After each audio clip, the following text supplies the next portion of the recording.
CTV Edmonton, local breaking news with Matt Woodman.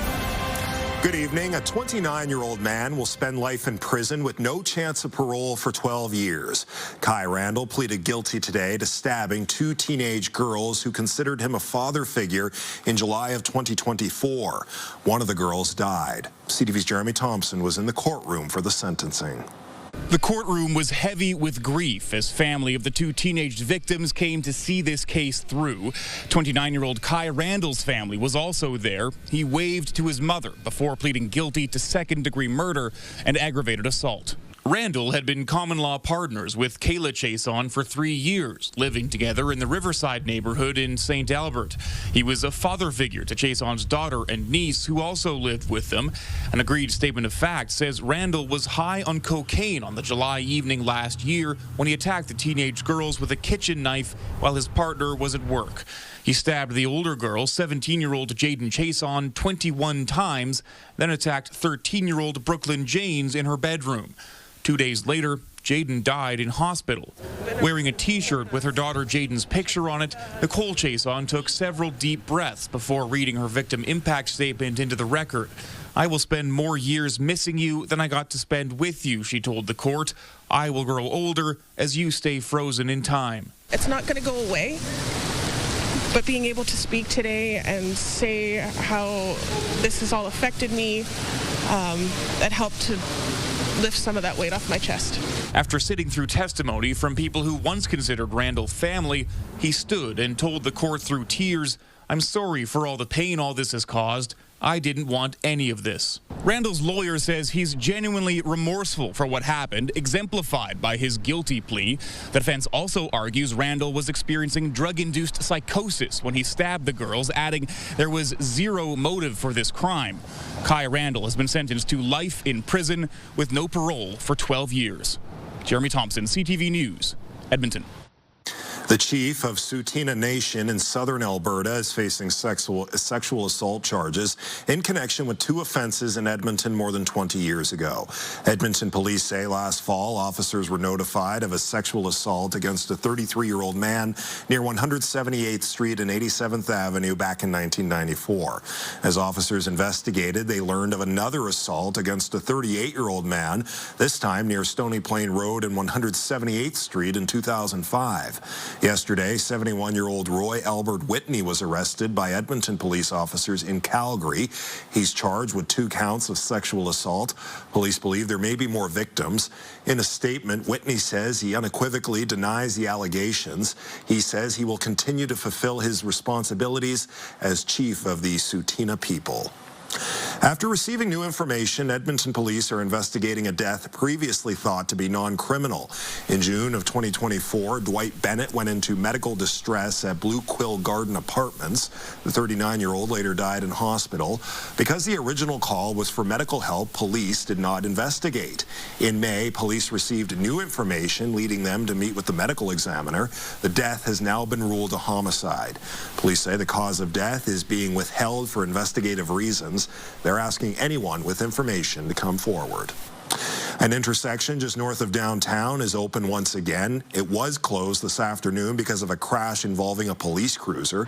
Police say the collision happened around 2 p.m. when the cruiser collided with another vehicle at the intersection of 118th Avenue and 97th Street. According to police, the cruiser's lights and sirens were activated at the time of the crash. 2 officers plus a passenger inside the cruiser, as well as the driver of the other vehicle, were taken to hospital with non-life-threatening injuries. The debris has since been cleaned up, and the Major Collisions Unit is investigating the crash. The torch has been passed within Alberta's RCMP K Division. Trevor Daru has been named Deputy Commissioner of the country's second-largest RCMP force. We know that we can't serve the community unless our people are taken care of. So we're going to work very hard to ensure that our people have the support networks that they need to have. And secondly, the other priority that we have that's equal to that is our communities. It's our communities that decide whether they're safe or they're not. Alberta RCMP's newest commanding officer spent the last 8 years of his 37-year policing career with the Mounties. He enters the role after serving as the province's criminal operations officer. He takes over command of K Division from outgoing Deputy Commissioner Rob Hill, who spent 27 years with the RCMP. police 75% of Canada's landmass and about 22% of the population. That strength alone of getting a message out to law enforcement that's covering 75% of this country is a strong message. Daru says although governed by a national body, his officers take pride in catering to the policing needs of each individual community in Alberta. An Alberta judge will decide next week whether a proposed Alberta separation referendum question is constitutional. The question is, do you agree that the province of Alberta should become a sovereign country and cease to be a province in Canada? Alberta's chief electoral officer referred the question to the court last week. In June, he approved a competing referendum question put forward by former Progressive Conservative Deputy Leader Thomas Lukaszuk, which asks, do you agree that Alberta should remain in Canada? Premier Smith, in her Bill 44, clearly wrote that there cannot be two competing questions at the same time, which means there cannot be two petitions at the same time.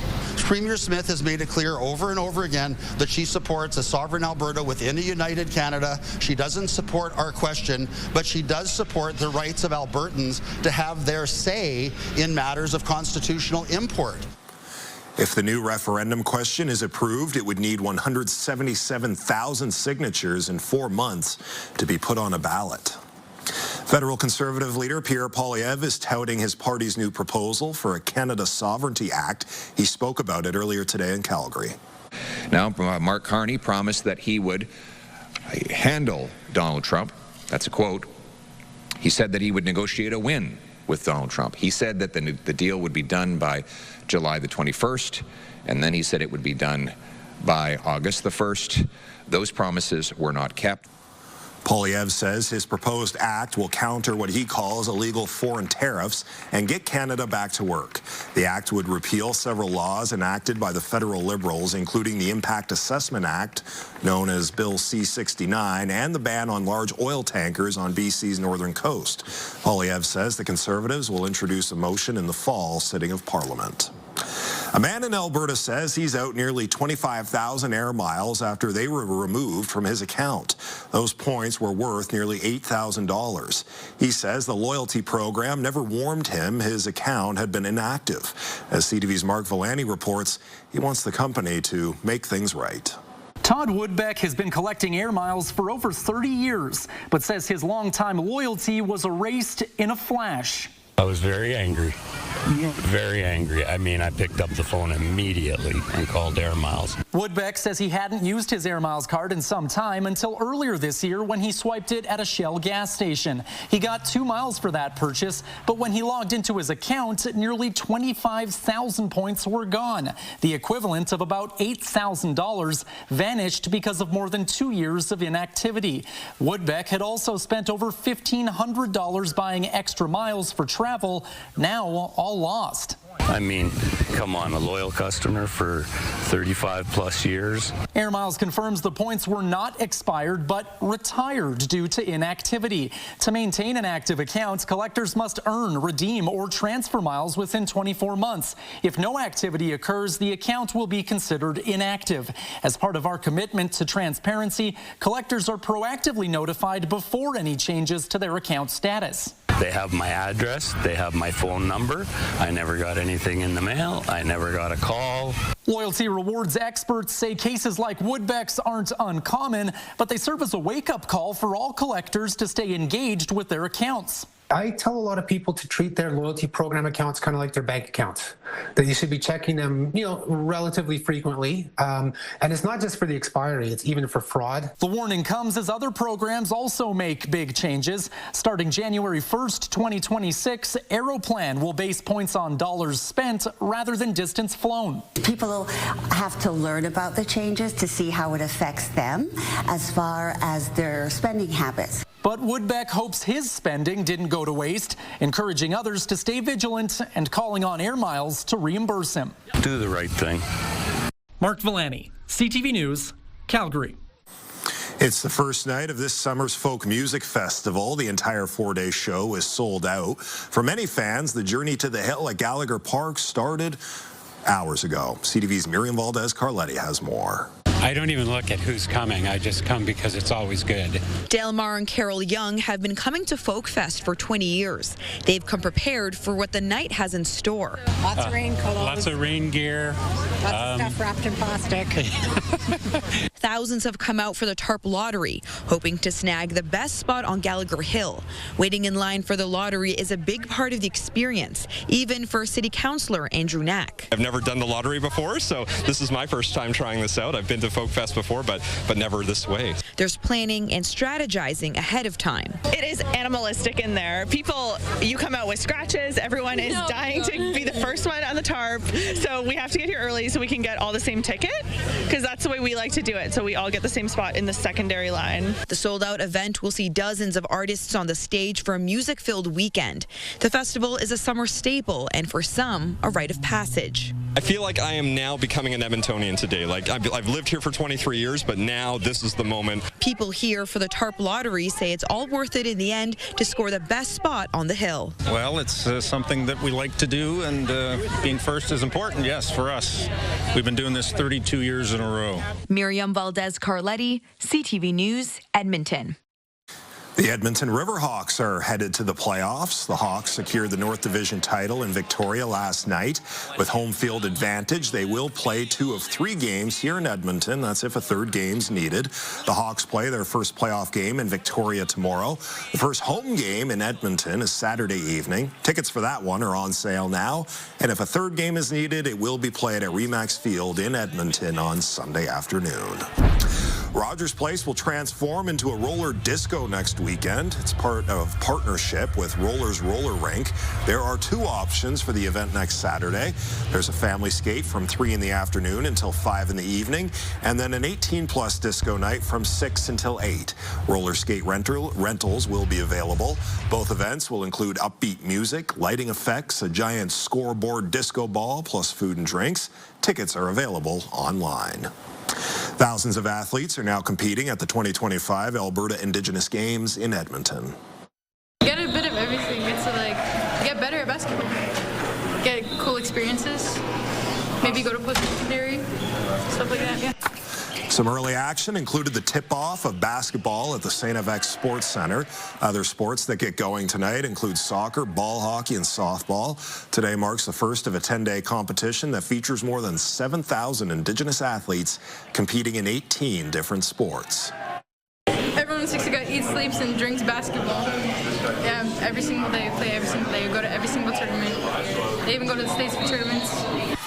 Basketball, soccer, softball, and ball hockey continue tomorrow and run through the weekend.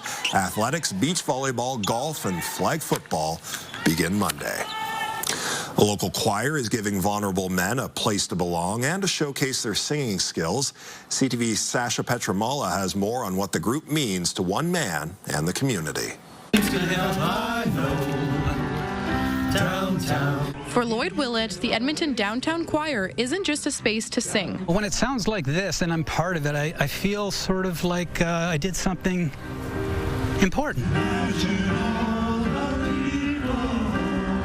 Willett has been singing with the men's choir for 10 years. They know my foibles and my ups and downs, they're my friends. The men's choir got its start in 2012 thanks to Eva Bostrand. I'm me and I'm the conductor and they are the singers and we have a good time together. I like bantering with the guys a bit. Won't you show me that you really... She created the group to give vulnerable men a place to belong. We want to be available for people who otherwise do not have a chance to be in a choir. We started out as a bunch of ragtag, throw together downtown leftovers who just sort of came together. The 60s song Downtown is their signature song. There's nothing better than singing in front of an audience that really needs to hear some cheerful music. They got very, very beautiful voices, especially all combined together. It just sounds so awesome together. And getting to perform outside makes it even more special. It's always special when we're here in the park. We've got an audience. We always have people wandering by looking at us and stuff. Things will be great when you're downtown. For Willett, being able to provide a bit of joy for strangers is what fulfills him these days. Hope. Because the best things in life, they say, are free. And I think the most successful people in the world want to give back and do the right thing. That's why I sing. Sasha Pietramala, CTV News, Edmonton. Coming up next on CTV News, how the Royal Tyrrell Museum plans to celebrate its upcoming 40th anniversary. Also just ahead, make some noise. The upgrades coming to an Alberta park where playing music is encouraged. And so this was a great opportunity for us to provide something tangible for the children to play with. Good evening, folks. Cloudy, cooler, and some off and on showers through the course of the day today. We get to 20 for a daytime high here in the city. Should see a fairly similar day tomorrow, and then it warms up and dries up for the weekend. All those details in just a few minutes.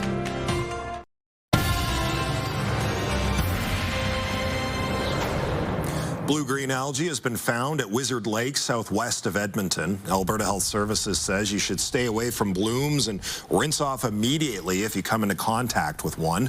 The blooms look like fuzz or globs on the surface of the water. They can be a variety of colors, not just blue and green. AHS says areas where blooms are not visible can still be used for recreation, even while the advisory is in place. There are currently blue-green algae advisories for 8 lakes, including Wizard Lake, within a 90-minute radius of Edmonton. The Royal Tyrrell Museum is preparing to celebrate its 40th anniversary. So much about this museum is about once-in-a-lifetime events and once-in-a-lifetime opportunities. The museum opened September 25th, 1985. It showcases fossils found in Alberta.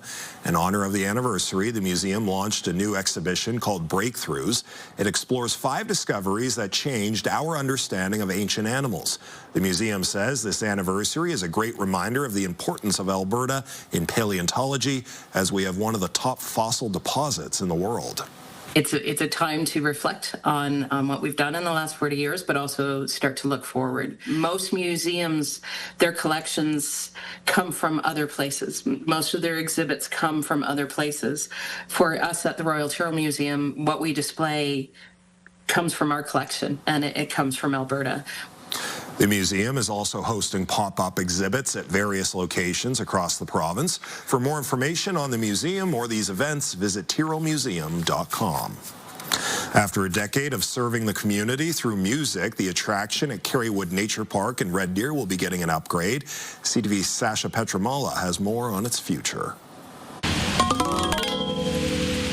In the midst of a busy park is a place open to all kinds of sound. Music is good for the soul, and it allows people to be creative. The Kiwanis Harmony Gardens has welcomed people to connect with nature through the universal language of music for a decade. People of all ages and people of all abilities can access and make music. The instruments were first installed in 2015 at the Kerrywood Nature Centre. The park gets a tremendous amount of use. It gets general visitation from the public throughout the week and on the weekends. Our day camp kids use it. Now, the park is looking ahead to next year, as it's expected to be refreshed. This is an opportunity to repair those instruments, to refurbish those instruments, and potentially to add to the inventory of instruments in the park. The Kiwanis Club says investing in the program was a no-brainer. Kiwanis is all about the children. And so this was a great opportunity for us to provide something tangible for the children to play with in nature. Whether you want to play or listen, there is something in the park for people of all ages and musical abilities.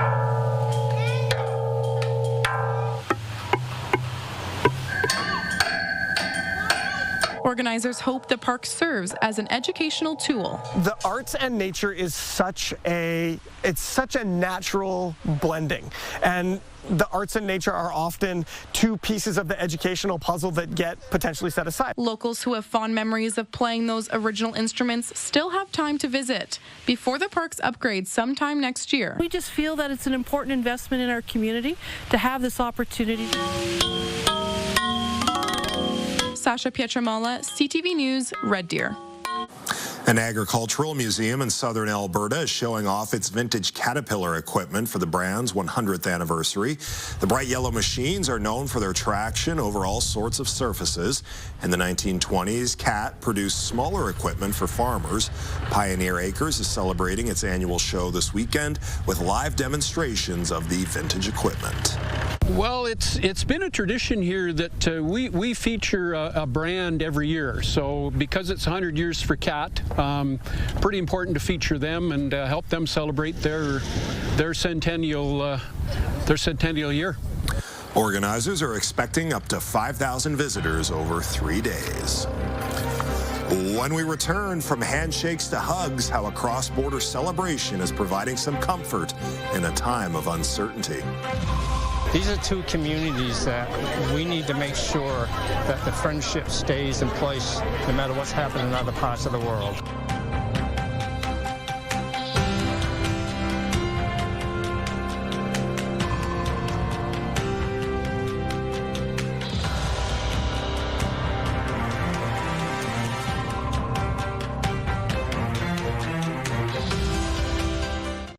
Programming brought to you by James H. Brown Injury Lawyers, the heavy hitters of injury law. Welcome back. Not a lot of mercury movement today. 15 degrees the low, 20 for the daytime high, and that actually came in just after midnight. Through the afternoon, we were in the 18, 19 degree range. You get a low pressure system that's slowly making its way off to the southeast, and so on the backside, all of this is getting wrapped back off to the south and then to the southeast. So you can see by tomorrow morning, around Edmonton and areas off to the south and northwest of the city, we've got some areas where the rain will be a little bit steadier. It looks like that kind of breaks down a little bit through the afternoon hours, so it's more like cloudy with a few sunny breaks and some occasional showers sliding through, kind of like what we saw this afternoon. The main focus is going to be for a risk of thunderstorms tomorrow afternoon scattered across east central Alberta, as on the back edge of that low pressure system as it departs and moves off to the east, you'll get a little activity. Here's Saturday, some sunshine in the morning, partly cloudy skies in the afternoon, and again, eastern Alberta has a chance of some late day showers and thunderstorms. Should be a lot drier here in the city, though. Partly cloudy skies for Saturday, mixed sun and cloud on Sunday, and temperatures back into the mid-20s. We'll be in the mid-teens tomorrow morning here in the city. Low of 14, somewhere in the 10 to 14 degree range for most of the province to start the day. 24 in Fort McMurray. Chance of some scattered showers there. A little better chance of some showers and thunderstorms further to the south. Look at the heat. Sunshine, 27s, 28s across the northwest. You'll be about 10 degrees cooler than that in Red Deer, stuck at about 18 for a daytime high, and about 18 or 19 with some showers in the Lloydminster Coronation regions. Here in Edmonton, few occasional showers tomorrow. Best bet's going to be in the morning. That's when it's most likely to be a little bit steadier and a little more widespread. Kind of breaks down a little bit later in the day. 20 for the high tomorrow, 24 and 25 for the weekend, and then 26 or 27 for highs Monday, Tuesday. So a little warming trend through the weekend and into early next week, but it does look like temperatures will cool back off again for the middle to the end of next week. That is your forecast. The trade war with the United States has increased tensions along the southern border. Two towns, one in New Brunswick and the other just over the border in the state of Maine, are hugging it out. As CTV's Nick Moore explains, they are carrying a summertime tradition during trying times. The Canadians came from their side, the Americans from their side, meeting in the middle to sing their national anthems, shake hands, and then mingle. This has been a long tradition. There was a lot of hugging, too. We Hug It Out is actually the theme for this year's International Homecoming Festival between St. Stephen, New Brunswick and Calais, Maine, leaning into these interesting times. And it's just good to get back and understand that we are one community, and it's good to see that we are one community. We have a lot of family on both sides, and to have us all together, it's just heartwarming. The meet and greet on the Ferry Point International Bridge has kicked off this festival since 1974, and organizers weren't quite sure what to expect for 2025 given the trade war. To have people come out from both sides of the border to celebrate this occasion, especially this year, I just think there was a lot of questions how things would go, but I'm just so pleased. It's certainly a nice salve to some of the frustrations and challenges we've been feeling. New Brunswick Premier Susan Holt and Maine State Representative Arthur Mingo were some of the dignitaries who took part. These are two communities that we need to make sure that the friendship stays in place no matter what's happening in other parts of the world.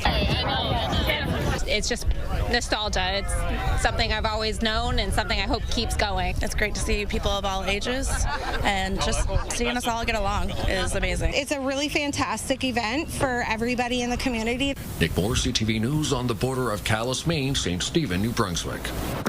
And that's our show. Thanks for watching. For news anytime, visit our website, ctvnewsedmonton.ca. I'm Matt Woodman. Have a great night.